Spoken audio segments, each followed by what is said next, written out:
Well, good afternoon, everyone. It's been a while since November 3rd when we announced the One Small Town project. So I'm now online to give you all an update on where we are with as far as implementing the One Small Town project.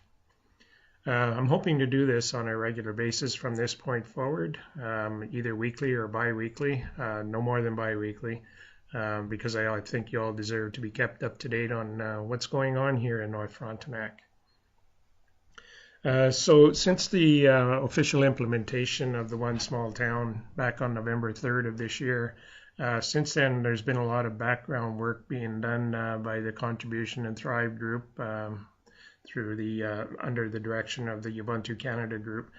So myself and the C&T group, we've been working in behind the scenes identifying how we're going to get this project implemented. And as we all know, the One Small Town project has never been implemented anywhere in the world to this point in time. So we're in the process of, again, making history and defining what documentation needs to be in place to ensure success of a One Small Town project. So about a few weeks ago, we met as a group and we had a 2-day strategic planning session. We identified some short-term, long-term projects, identified that we need to map out contributionism processes and build databases, things like that. So from the project point of view, we identified both short-term and long-term projects that we want to get implemented. The short-term are relatively low cost with a high impact value for North Frontenac. And the longer-term projects are higher cost and either a low impact or a high impact for North Frontenac as well.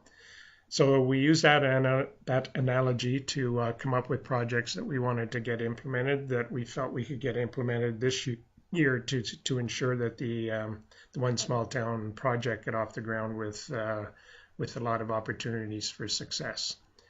We identified some small projects. One is called the apiary, which is beekeeping. So we're going to be building beehives and the frames and the boxes and everything you need for to maintain a hive over the winter. And in the spring, we'll be buying what's called a nucleus, which is basically a starter bunch of bees with some brood and some honey and the queen and things like that to get your hive up and running. So we're hoping to start with about 25 beehives starting in the spring of 2018. Another project would be canoe making. We're going to make a model canoe just to show the community what it is we can accomplish out of building canoes and show the quality of that product to the community and raffle that off as a way of both integrating with the community as well as showing off what can be done for the community that's relative to North Frontenac in particular. The other one that there's going to be working on is a cookbook, so that's in development as we speak. Another one is ecotourism, which excites me because I've been focused on ecotourism since my term as mayor. So the C&T groups come up with a few things that they would like to implement next year in relation to ecotourism.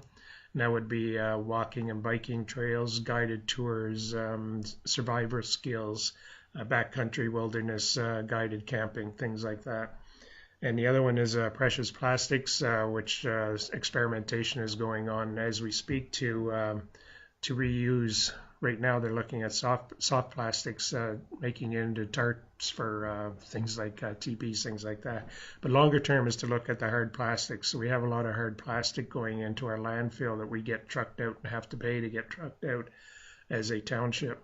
The C&T group is looking at shredding that plastic and putting it in a bin at one of our landfills, taking that full bin back to their shop and molding it down. Not going to be melting it down, but making it soft and pliable enough to go through a 3D printer that will make flower pots, plastic tabletops, anything made of plastic, as an example.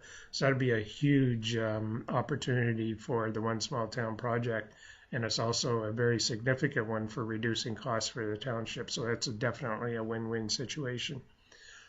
Some longer-term projects, which we are determined long-term because there's a lot of investor money required for that, as well as a lot of research and analysis to make sure we get the right things in place for these longer term projects. And they include things like electricity, the wellness center, craft brewery, and an aquaponics to grow land-based and water-based food. And of course, we have our airships that we're targeting to get starting on next fall as well.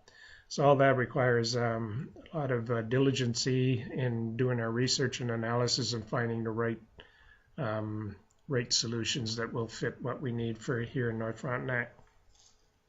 Now the airships, they're already going through the planning phases as we speak. They got land layouts, so that's going along quite well.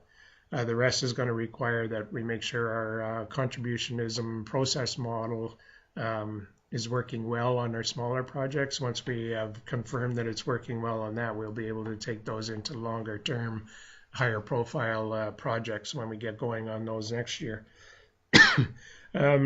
Since the planning session, we've got 2 project plans that are pretty well populated now on who's going to do what, when we're going to do it, how much it's going to cost, what the return is. Those project plans are in place for ecotourism in the apiary. And the canoe making and the precious plastics, that's in process. I finished mapping out the contributionism model process today that identifies how we get people in to contribute, how do we record who's doing what, how do we ensure we have records to show that we're rewarding those who contribute and things like that. So that process is mapped out. We're hoping to have that finalized over the next few weeks. So the next step is to identify business plans for each of these projects and investor packages. The business plans will be providing the business case, a good business case model to anybody that wants to be involved with these projects, and will also help with the investor packages to identify for the investors what the type of business and how much we expect to receive in that, and how quickly they can get a return on their investment, and also show how they can take that return and reinvest it into new projects as we go forward. So we need to get those in place as well, and that's one of our next steps. So as this has never been implemented before, the One Small Town, we have a lot of groundwork to do, groundbreaking work if you want to call it that, to make sure that we get it done and get it done right. We have to do this in a logical perspective, one that doesn't strain our resources that we have in place right now and stays focused on making sure we have a few key successes in the very near future. And from there, we can just build and continue the momentum and build up as we go. So that's it for this video update. They'll probably be about 5 to 10 minutes long. I'm going to be trying to do them every week. That might be too much. I may not have enough to report, so I may have to go every 2 weeks. But I will commit to making sure that you're up to date on how we're going forward. So I hope everybody had a great holiday. Happy New Year to everybody, and I'll speak with you in my next video in the new year. Take care, everybody.